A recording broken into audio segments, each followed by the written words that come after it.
Strong capital goods ಸಾಮರ್ಥ್ಯವನ್ನು ಹೆಚ್ಚಿಸ್ತಕ್ಕಂಥದ್ದು, ಇದನ್ನ ಉತ್ಪಾದನೆಯನ್ನ ಹೆಚ್ಚಿಸುವಂತದ್ದು, ಗುಣಮಟ್ಟವನ್ನು ಹೆಚ್ಚಿಸ್ತಕ್ಕಂಥದ್ದು ಎಲ್ಲ ವಲಯಗಳಲ್ಲೂ ಕೂಡ ಈ ಮೂಲಕ ಸಾಮರ್ಥ್ಯವನ್ನು ಅಭಿವೃದ್ಧಿಪಡಿಸಲಿಕ್ಕೋಸ್ಕರ ನಾನು ಹೈಟೆಕ್ ಟೂಲ್ ರೂಮ್ಸ್ ಅನ್ನ ಸ್ಥಾಪನೆ ಮಾಡಲಿಕ್ಕೋಸ್ಕರ CPSUಗಳ ಮೂಲಕ 2 ಸ್ಥಳಗಳಲ್ಲಿ ಇದನ್ನ ಡಿಜಿಟಲ್ ಆಗಿ ಒಂದು ಆಟೋಮೇಟಿಕ್ ಸರ್ವಿಸ್ ಬಿಸ್ನೆಸ್ ಅನ್ನ ಸ್ಥಳೀಯರಿಗೆ ಒಂದು ಟೆಸ್ಟ್ಗಳು ಮಾಡ್ತಕ್ಕಂತಹ ಹೈ ಪ್ರೆಸಿಷನ್ ಕಾಂಪೋನೆಂಟ್ ಇರತಕ್ಕಂತಹ ರೀತಿಯಲ್ಲಿ 2 ಸ್ಥಳಗಳನ್ನ ಇದು ಮಾಡ್ತಾ ಇದ್ದೀನಿ. ಎರಡನೆಯದು, ಇದಕ್ಕೊಂದು ಕಟ್ಟಡವನ್ನ ಹೆಚ್ಚಿಸ್ಲಿಕ್ಕೆ ಬೇಕಾದಂತ ಒಂದು ಯೋಜನೆಯನ್ನ ಮಾಡ್ಲಿಕ್ಕೋಸ್ಕರ ಈ ಸ್ಥಳೀಯವಾದಂತಹ ಒಂದು ತಯಾರಿಕಾ ಘಟಕವನ್ನ ಹೆಚ್ಚಿಸುವಂತದ್ದು, ಅದಕ್ಕೆ ತಾಂತ್ರಿಕವಾದಂತಹ ಒಂದು ಉನ್ನತ ಮಟ್ಟದ ಯೋಜನೆಯನ್ನು ತರ್ತಾ ಇದ್ದೀವಿ.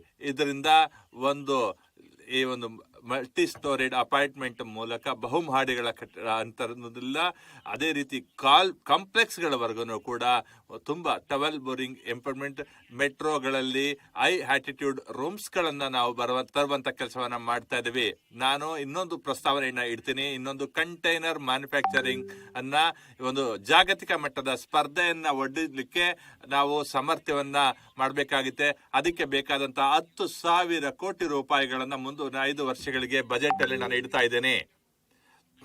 ನಾನು ಈ ಒಂದು ಇಂಟಿಗ್ರೇಟೆಡ್ ಪ್ರೋಗ್ರಾಮ್ ಅನ್ನ ಮಾಡ್ಲಿಕ್ಕೋಸ್ಕರ 5 ಸಂಬರ್ಸ್ ಮೂಲಕ, ಒಂದು national fibre scheme for central Reliance natural fibres, ಅದನ್ನ ಒಂದು ಸಿಲ್ಕ್ ಓಲ್ ಇದನ್ನ ಮಾಡ್ಲಿಕ್ಕೋಸ್ಕರ ಈ ಮಾನವ ನಿರ್ಮಿತವಾದಂತಹ ಫೈಬರ್ಸ್ ಮತ್ತು ಹೊಸ ಕಾಲದ ಒಂದು ಫೈಬರ್ಗಳನ್ನು ತರ್ತಕ್ಕಂಥದ್ದು, ಇದಕ್ಕೆ ಬೇಕಾದಂತಹ ಉದ್ಯೋಗಾವಕಾಶಗಳನ್ನ ಹೆಚ್ಚಿಸ್ಲಿಕ್ಕೋಸ್ಕರ, ಇದಕ್ಕೆ ಬೇಕಾದಂತಹ ಒಂದು ಕ್ಯಾಪಿಟಲ್ ಬಂಡವಾಳ ಒಂದು ನೀಡ್ತಕ್ಕಂಥದ್ದು, ಅದಕ್ಕೆ ಬೇಕಾದಂತಹ ದೃಢೀಕರಣವನ್ನ ಮಾಡ್ತಕ್ಕಂಥ ಪ್ರಮಾಣೀಕರಣವನ್ನ ಮಾಡ್ತಕ್ಕಂಥದ್ದು, ಅದೇ ರೀತಿ ನ್ಯಾಷನಲ್ ಹ್ಯಾಂಡ್ಲೂಮ್ ಮತ್ತು ಹ್ಯಾಂಡಿಕ್ಯಾಪ್ ಪ್ರೋಗ್ರಾಮ್ ಅನ್ನು ತರ್ತಕ್ಕಂಥದ್ದು, ಅದೇ ರೀತಿ ಇದನ್ನ ಸಶಕ್ತಗೊಳಿಸ್ತಕ್ಕಂತಹ, ಸಬಲೀಕರಣಗೊಳಿಸ್ತಕ್ಕಂತಹ, ಅದಕ್ಕೆ ಬೇಕಾದಂತಹ ಎಲ್ಲ ನೆರವನ್ನು ನೀಡ್ತಕ್ಕಂಥದ್ದು, ಮುಖ್ಯವಾಗಿ ಕಲಾಕಾರರಿಗೆ, ಕರಕುಶಲ ವರ್ಗಕ್ಕೆ ಅನುಕೂಲ ಮಾಡ್ತಕ್ಕಂಥ ಕೆಲಸವನ್ನ ಮಾಡ್ತಾ ಇದೆ.